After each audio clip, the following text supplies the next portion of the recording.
안녕하세요, 기린TV입니다. 어느 날 제 댓글들을 쭉 읽어보니까 이런 글이 남겨져 있더라고요. 형 동물의 숲 이 원겜이야? 뭐라고 해야 되나. 그래서 준비했습니다. 동물의 숲에 대한 100가지 정보들. 그럼 뜸들이지 말고 바로 시작하도록 하죠. 동물의 숲은 어머니가 게임을 한 뒤에 아이가 플레이를 하면 어머니가 이룬 업적들이 아이의 플레이에 영향을 주는 그런 게임을 만들 수 없을까? 라는 테츠카 타카시 씨의 한마디로 인해서 기획하게 되었습니다. 그냥 툭 하고 던진 이 한마디는 당시 그의 옆에 있었던 디렉터 에구치 카즈야 씨와 노가미 히사시 씨의 머리에 깊숙이 박혔고, 이 둘은 테츠카 씨가 낸 문제를 풀기 위해 무언가에 홀린 듯이 계속해서 답을 찾기 시작하였죠. 그리고 머지않아 이 둘은 당시 닌텐도에서 개발한 대용량 디스크 드라이브 64DD를 보며 그 해답을 찾았다 라고 생각했습니다.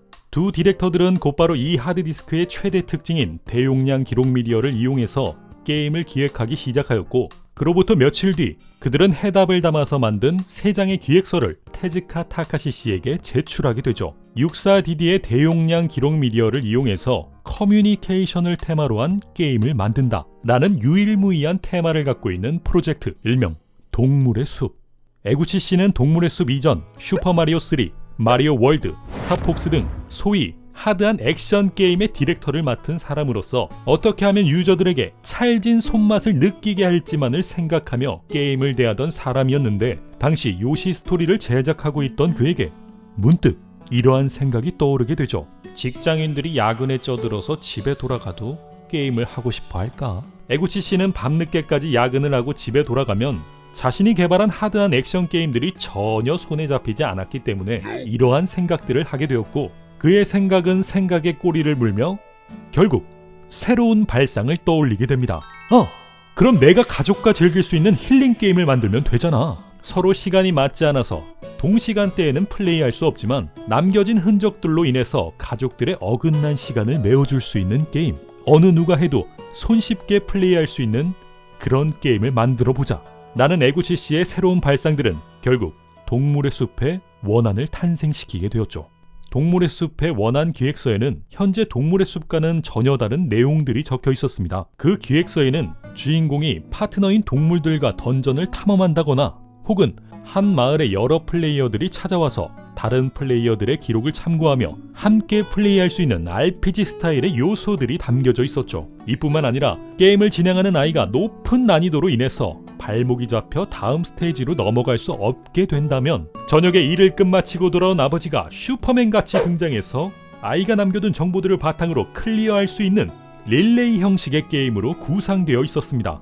하지만 제작이 시작되고 반년 정도 지난 1999년 초, 제작팀에게는 뜻밖의 위기가 찾아오게 되죠. 닌텐도는 당시 랜드넷 DD라는 네트워크를 이용해서 새로운 플레이를 제공하려 했지만 이 시절의 일반 가정에서 네트워크의 보급률은 매우 낮았기 때문에 최우선으로 고려했던 가족 간의 커뮤니케이션을 위해서 결국 대중적인 닌텐도 64로 사양을 변경해서 발매를 결정하게 됩니다. 그리고 당시 동물의 숲 개발자들은 2001년이라는 발매 시기를 미리 정해놓았는데 초기 64DD로 기획한 프로젝트는 어마무시한 크기를 갖고 있었기 때문에 해당 시간까지는 완성하지 못할 거라 판단하며 RPG 게임의 중요 요소들이었던 목표 달성, 던전 탐험, 전투 등등 광범위한 스케일들을 과감하게 잘라버리며 동물의 숲은 진정한 힐링 게임으로 탈바꿈하게 됩니다. 본래 기획 단계에 존재했던 봄, 여름, 가을, 겨울 등을 나타내는 4개의 섬은 한 개의 마을이 되었고, 주인공을 도와서 던전을 탐험하던 동물들은 4족 보행에서 2족 보행으로 진화하게 되며 플레이어와 소통할 수 있는 마을의 주민들이 되었죠. 동물의 숲은 2001년 4월 14일 첫 발매를 시작으로 초기 물량은 약 20만 장 정도였습니다. 하지만 동물의 숲은 발매 1주 동안 겨우 3만 개가 판매되었으며 점차 판매량은 급속도로 하락하기 시작하였죠. 그렇게 하락을 거듭하며 지속적으로 판매되고 있었던 동물의 숲은 어느 날 여성들의 입소문을 타기 시작하며 초기 물량인 20만 장은 결국 매진되며 품귀 현상을 일으키기 시작했습니다. 동물의 숲에 등장하는 벌레들의 울음소리는 실제 산에 있는 벌레들의 울음소리를 직접 녹음한 것이며 게임 속 효과음의 총수는 500가지의 종류가 있으며 발소리 또한 100종류가 넘는다 동물의 숲 시리즈의 음악 제작사인 토타카 카즈미 씨는 2주 동안 약 58개의 곡을 만든 적이 있다. 나비보베따오의 원 제목은 캐릭터의 이름을 딴 KK 하우스이며 한국어판 제목은 TK 하우스이다. 나비보베따오라는 이름은 어느 한 유튜버의 댓글에서부터 시작되었다. 동물의 숲은 2006년 극장판 애니메이션으로도 제작된 적이 있다. 당시 일본 내수용으로 제작되었으며 18억엔이라는 금액을 벌어들이며 꽤 좋은 평가를 받았다. 동물의 숲 초기 작가 외전을 제외한 모든 동물의 숲 시리즈들의 맵은 원통형 구조로 되어 있다. 동물의 숲의 화폐 단위인 벨은 일본 화폐 단위인 엔과 가치가 동일하며 너굴 쇼핑에서 닌텐도 스위치의 가격은 29,980엔, 일본 닌텐도 스위치의 세금을 제외한 가격은 29,980엔으로 동일하다. 초기작인 동물의 숲에는 216마리의 일반 주민들이 존재하며 다음 작품인 동물의 숲 플러스에는 2마리의 일반 주민과 18마리의 섬주민들이 추가되어 총 236마리가 등장한다. 동물의 숲 2플러스에서는 66마리의 일반 주민과 18마리의 섬주민들이 추가되어 총 320마리의 주민들이 등장하며 놀동숲에서는 18마리의 주민들이 더 추가되었지만 188마리의 동물들이 실직하며 150마리의 주민들만 등장하게 된다.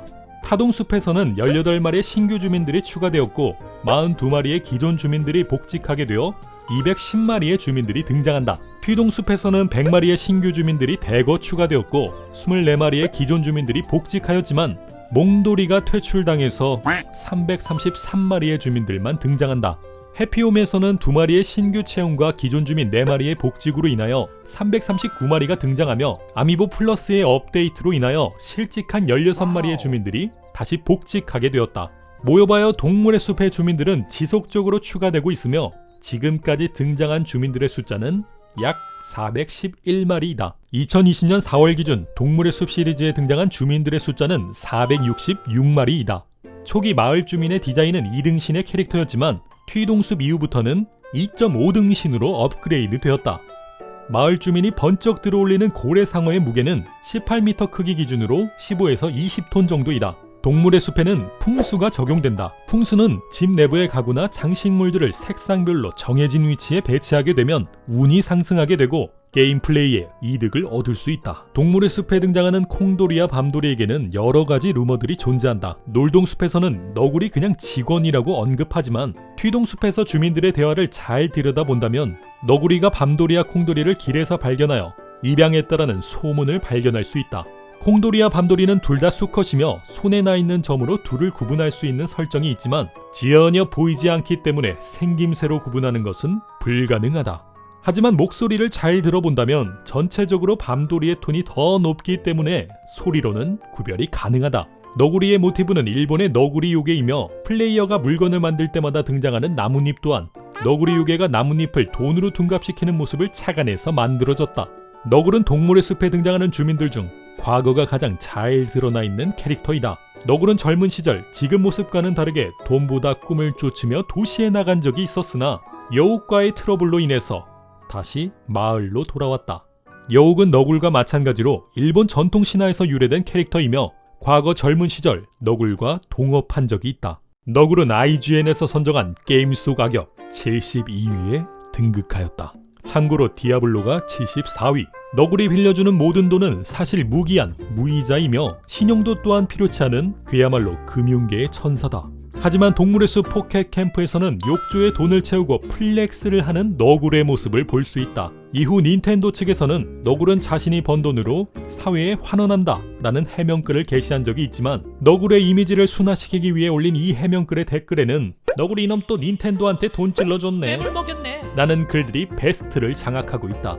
해외권에서는 너구를 라쿤으로 분류한 적이 있지만 꼬리에 줄무늬가 없고 말할 때 구리를 붙이는 모습을 본다면 너굴은 영락없는 너구리이다. 여우리의 일본 이름은 시추에서 유래한 시즈이며 영문 이름은 여우리의 머리끈의 방울을 보며 이사벨에서 따온 이자벨이라고 장명되었다. 여우리의 초기 이름은 시즈에가 아닌 비서라는 뜻의 하쇼였다. 여우리는 근시가 있기 때문에 사적인 자리에서는 안경을 쓰며 직장에서는 렌즈를 착용하고 있다. 동물의 숲 인기 투표에서 여우리는 항상 1등을 차지하였지만 모동숲에서 처음 등장한 잭슨이라는 캐릭터에게 밀려서 3등이 되었다. 1위는 잭슨, 2위는 주니. 동물의 숲 공식 트위터의 계정의 주인 역할 또한 여우리였지만 현재는 자본주의 너굴에게 밀려서 자리를 뺏기게 되었다. 세기의 기대작인 모동숲은 전혀 다른 성향의 게임인 둠 이터널과 발매일이 겹쳐서 출시되었는데 팬들은 이 두 게임이 출시일을 공유한다는 사실을 깨닫자 여우리야 둠슬레이어를 엮은 밈들을 만들기 시작하였다. 나비보베 따오로 유명세를 타고 있는 KK의 종은 말티즈이며 이 캐릭터는 실제 성우인 토타카 카즈미 씨를 모티브해서 만들어졌다. 일본 이름의 토타케게 또한 토타카 카즈미 씨의 실제 별명이며 얼굴 또한 판박이. KK의 모여봐요 동물의 숲 이전 한국 명칭은 TK였지만 모동숲부터는 KK로 변경되었다. KK가 근무했었던 클럽 515는 5월 15일 스승의 날을 뜻하는 숫자이며 일본판 이름인 444는 스승을 뜻하는 일본어 고로와세를 뜻하고 있다. 동물의 숲 극장판에서도 KK가 등장하지만 KK를 맡은 성우는 토타카 카즈미 씨가 아닌 오구리 슌이다. 도루묵 씨는 두더지 캐릭터이지만 생김새를 자세히 보면 또렷한 눈과 이빨을 가지고 있는 마멋 쪽에 더 가깝다. 도루묵 씨의 일본판 이름은 리세토상이며 게임 내에서 활약하는 자신의 모습을 드러내고 있다. 도루묵 씨의 한국명은 마일짱 도루묵에서 따왔다. 도루묵 씨는 게임을 저장하지 않고 강제 종료를 하는 유저들에게 따끔하게 한마디를 하는 캐릭터였지만 자동 저장 서비스의 등장으로 인해서 일자리를 잃게 되었다. 하지만 닌텐도 측에서는 이를 안타깝게 봤는지 도루묵 씨를 긴급 탈출 서비스라는 NPC직으로 복직시켰다. 동물의 숲에서 새벽 3시 33분에 TV를 켜면 외계인이 등장한다. 명탐정 코난의 작가 아오야마 고쇼는 동물의 숲을 굉장히 즐겨하는 팬이며 게임 내에서 코난 스토리의 전개들을 자주 남기고 있다. 코난 작가의 꿈번지는 중국의 한 유저는 도트로 QR코드를 찍어서 게임 속 아이템을 판매한 적이 있으며 국내에서는 인기 투표에서 랭킹 1위를 차지한 잭슨을 현금 거래로 판매하는 경우가 생겨났다. 사람들은 이 모습을 보며 매매의 숲이라고 부르고 있다. 모여봐요 동물의 숲 예약 구매 당시 매장마다 특전 종류가 굉장히 다양했는데 게임 전문 매장에서 예약 구매 시 너굴 키홀더를 증정하였고 대형마트에서 예약 구매 시 탁상 시계를, 토이저러스 온라인몰은 텀블러, 미니스톱 편의점에서는 에코백을 증정하였다. 이 밖에도 일본 아마존에서는 인기 캐릭터가 그려진 오리지널 런치박스를 증정했다. 펠리는 펠리오를 짝사랑하며 펠리오는 펠리미를 좋아하는 삼각관계를 갖고 있다. 부엉은 화석 감별 방법을 TV 프로그램으로 공부해서 자격증을 취득했다고 한다. 부엉은 곤충을 주식으로 먹고 사는 조류이지만 곤충을 굉장히 무서워한다. 마스터가 커피에 넣으려고 하는 피존 밀크는 사실 어미비둘기가 토사물을 자신의 새끼한테 주는 먹이를 뜻하고 있다. 하지만 마스터는 수컷이기 때문에 자신이 토사물이 아닌 그럼 냉동 토사물인가? 패트릭이 차린 신발 가게의 이름은 원래 슈셴크를 패러디한 슈셴크였지만 한국판에서는 이름에서 본딴 슈패트릭으로 변경되었다. 동물의 숲의 언어인 동물어는 토타카 카즈미 씨의 아이디어로 만들어졌다. 게임 개발 초기에는 텍스트가 나타날 때 이러한 소리가 나오게 하려 했으나 동물들의 성별과 모습을 효과적으로 나타내기 위해서 동물어를 사용하기 시작하였다. 동물어는 각 나라의 언어들과 TTS를 이용해서 변주한 다음 빠르게 재생한 것이기 때문에 굉장히 귀에 익숙한 단어들이 들릴 수 있다. 또한 사전 녹음이 아닌 실시간 반영이기 때문에 플레이어나 마을의 이름 또한 음성 반영이 가능하다.